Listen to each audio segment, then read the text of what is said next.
नमस्कार दोस्तों, उजाला online education में आपका हार्दिक स्वागत है, अभिनंदन है। और हम बात कर रहे हैं डेली करंट अफेयर्स की, और आज उसके बारे में हम बात कर रहे हैं जो 9 सितंबर है। 9 सितंबर के करंट अफेयर्स की हम बात कर रहे हैं, ठीक है।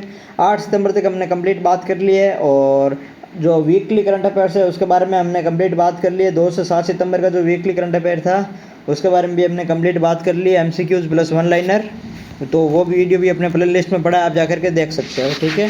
तो आज 9 सितंबर की पहली न्यूज़ है, लखनऊ में पहला संयुक्त कमांडर सम्मेलन हुआ। भाई पहला संयुक्त कमांडर सम्मेलन कहाँ हुआ? तो वो हुआ लखनऊ में, ठीक है। याद रखना है, लखनऊ के अंदर हुआ है पहला संयुक्त कमांडर सम्मेलन हुआ है, ये याद रखना है। इसके अलावा क्या याद रखना है आपको? पता है इस सम्मेलन के अंदर भारतीय जो CDS है, चीफ जो स्टाफ है, चीफ ऑफ नौसेना, देखो chief of defence general staff है जो CDS है, अनिल चौहान है, एक तो वो शामिल हुए थे।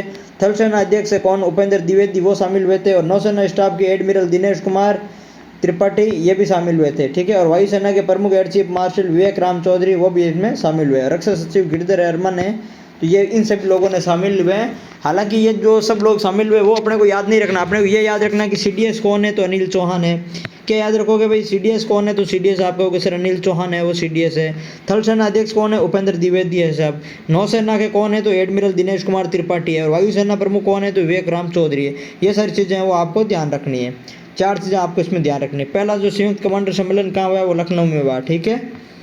आगे देखो, दूसरी न्यूज है भाई, भारत और फ्रांस ने किया मेगा नौसैनिक अभ्यास। भारत और फ्रांस ने कौन सा अभ्यास किया है? तो आप कहोगे सर मेगा नौसैनिक अभ्यास है वो भारत और फ्रांस ने किया है। भारत और फ्रांस की नौसेनाओं ने भूमध्य सागर में, कहाँ पर आयोजित हुआ भाई? भूमध्य सागर के अंदर आयोजित हुआ 2 से 4 सितंबर को, ठीक है। 22वां संस्करण था। और वरुण अभ्यास, ये कौन सा अभ्यास है भाई? वरुण अभ्यास है, ठीक है। को अभ्यास का नाम क्या भाई? मेगा नौसैनिक अभ्यास हुआ था, उस अभ्यास का नाम है वरुण अभ्यास है। 22वें संस्करण है और भूमध्य सागर में हुआ है। बस आपको इतना याद रखना है। इसके अंदर जो है वो निगरानी विमान P-8I, भारतीय जो नौसेना ने अपने युद्धपोत INS तब्बर, लंबी दूरी के समुद्र निगरानी विमान P-8I, जहाज जनित हेलीकॉप्टर के साथ हिस्सा लिया, जबकि फ्रांसीसी फ्रंटलाइन जहाज FS फ्रोएंस, पनडुब्बी सैफरन और लड़ाकू विमान इन लोगों ने भाग लिया, ठीक है। तो आपको याद रखना है कि जो वरुण अभ्यास है भारत और फ्रांस के बीच में होता है और इस बार भूमध्य सागर में हुआ है, ठीक है। पूछा जाएगा वरुण अभ्यास किन के बीच होता है? भारत ने बैलिस्टिक मिसाइल अग्नि 4 का सफल परीक्षण किया भाई, ठीक है। आप ध्यान रखोगे कि भारत ने बैलिस्टिक मिसाइल अग्नि 4 का कहाँ पर सफल परीक्षण किया है? तो ओडिशा के चांदीपुर स्थित एकीकृत जो परीक्षण रेंज है, ओडिशा के चांदीपुर स्थित एकीकृत जो परीक्षण रेंज है उसके रेंज के मध्यम दूरी की बैलिस्टिक मिसाइल अग्नि 4 का सफल परीक्षण किया भाई, ठीक है। तो भारत ने हाल ही में ओडिशा के चांदीपुर स्थित एकीकृत परीक्षण रेंज के अंदर मध्यम दूरी की बैलिस्टिक मिसाइल अग्नि 4 का सफल परीक्षण किया है, ये आपको याद रखना भाई। और अग्नि 4 क्या भाई? ये अग्नि 4 है वो इसे DRDO द्वारा, रक्षा अनुसंधान विकास द्वारा स्वदेशी रूप से विकसित किया गया है, ठीक है, अग्नि 4 को। तो आपको याद रखना ओडिशा के चांदीपुर में एकीकृत परीक्षण रेंज का है वो सफल परीक्षण हुआ है। राष्ट्रपति इमैनुअल मैक्रो कहाँ के भाई? ये अपने फ्रांस के हैं, ठीक है। फ्रांस के राष्ट्रपति इमैनुअल मैक्रो है। इन्होंने यूरोपीय संघ के पूर्व ब्रेक्जिट वार्ता के मिशेल बर्नियर को 50 दिनों की कार्यवाहक सरकार के बाद में नया प्रधानमंत्री नियुक्त किया गया, ठीक है। तो जो फ्रांस के राष्ट्रपति इमैनुअल मैक्रो है उसने मिशेल बार्नियर को फ्रांस का नया प्रधानमंत्री नियुक्त किया भाई, ठीक है। राष्ट्रपति है वो वहाँ का जो है प्रधानमंत्री को नियुक्त करता है। तो जो फ्रांस के राष्ट्रपति इमैनुअल मैक्रो उसने मिशेल बार्नियर को फ्रांस का प्रधानमंत्री है वो नियुक्त किया है। तो ये चीज़ आपको ध्यान रखनी है भाई यहाँ तक। उसके बाद में अपनी अगली न्यूज़ रहेगी पहलवान ज्योति बेबरवाल। देखो पहलवान ज्योति बेबरवाल ने अंडर-20 विश्व चैंपियनशिप में गोल्ड मेडल जीता भाई, याद रखना, मोस्ट इंपॉर्टेंट है। नाम है ज्योति बेरवाल, ठीक है, नाम है ज्योति बेरवाल। और कहाँ पर उन्होंने स्पेन में किस प्रतियोगिता में? अंडर-20 विश्व चैंपियनशिप में स्वर्ण पदक जीता भाई, ठीक है। ये कौन है भाई? कुश्ती की पहलवान है। तो प्रतियोगिता कौन थी? विश्व कुश्ती चैंपियनशिप थी, जिसमें महिलाओं पर 76 किलो फ्री स्टाइल श्रेणी में स्वर्ण पदक जीत कर भाई, ये कौन है भाई? ये महिला है, ठीक है। ये कौन है? ज्योति बेबरवाल है, वो महिला है जिन्होंने 76 kg जो फ्री स्टाइल के अंदर वो क्या जीता भाई? गोल्ड मेडल जीता है। अंडर-20 विश्व कुश्ती चैंपियनशिप थी ये, ठीक है। और इन्होंने फाइनल में यूक्रेन की मारिया को हराया है।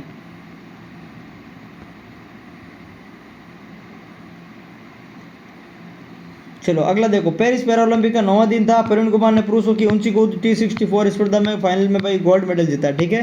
पेरिस पैरालंपिक के 9वें दिन प्रवीण कुमार ने, किसने? प्रवीण कुमार ने पुरुष की ऊंची कूद T64 स्पर्धा के फाइनल में स्वर्ण पदक है वो जीता है भाई। ठीक है, तो याद रखोगे प्रवीण कुमार ने पुरुषों की ऊंची कूद T64 में स्वर्ण पदक जीता है।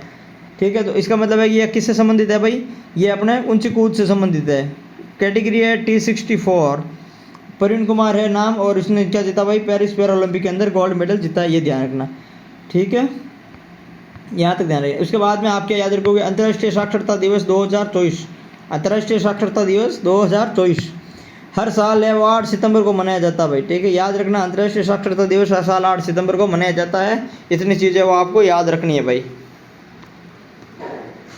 आगे देखो, 5वां भारत मालदीव वृक्ष सहयोग वार्ता नई दिल्ली में आयोजित हुई भाई। 5वीं भारत मालदीव वृक्ष सहयोग वार्ता है वो नई दिल्ली में आयोजित हुई। आप याद रखोगे भारत और मालदीव, 5वीं भारत और मालदीव वृक्ष सहयोग वार्ता नई दिल्ली में आयोजित हुई। ये आप चीज़ को याद रखनी है भाई। ठीक है, मोस्ट इंपॉर्टेंट है, याद रखोगे। मालदीव का प्रतिनिधिमंडल का नेतृत्व किया था राष्ट्रीय सुरक्षा बल के प्रमुख जनरल इब्राहिम हिल्मी ने किया था। ठीक है, तो ये चीज़ भी आपको याद रखनी है।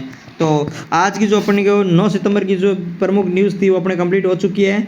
ठीक है, और अगले वीडियो के अंदर हम MCQs प्लस ऑनलाइन करेंगे 9 सितंबर के, और 8 सितंबर तक हमारी जो करंट अफेयर प्लस वीकली है वो भी अपनी कंप्लीट हो चुकी है। प्ले लिस्ट बनी हुई है, आप वहाँ से जाकर के डेली वाली जो इंपॉर्टेंट न्यूज़ है वो आराम से देख सकते हो, और टेलीग्राम पर इसकी PDF मिल जाएगी, तो वहाँ जाकर के आप पढ़ सकते हो भाई। ठीक है, डेली पढ़ने का फ़ायदा ये होता है कि चीज़ें आपको लगातार है वो याद रहती है, और फिर एग्ज़ाम के टाइम में भूलने की संभावना है वो बहुत ही कम होती है, या फिर बिल्कुल ही नहीं भूलते हो भाई। जो चीज़ें पहले से लंबे टाइम से पढ़ रहे आते हो वो आप है वो बिल्कुल ही नहीं भूलते हो। तो आप इसकी PDF के लिए भाई टेलीग्राम चैनल ज़रूर ज्वाइन करें अपना, और टेलीग्राम चैनल की जो लिंक है वो डिस्क्रिप्शन में दे रखी है भाई। ठीक है, धन्यवाद।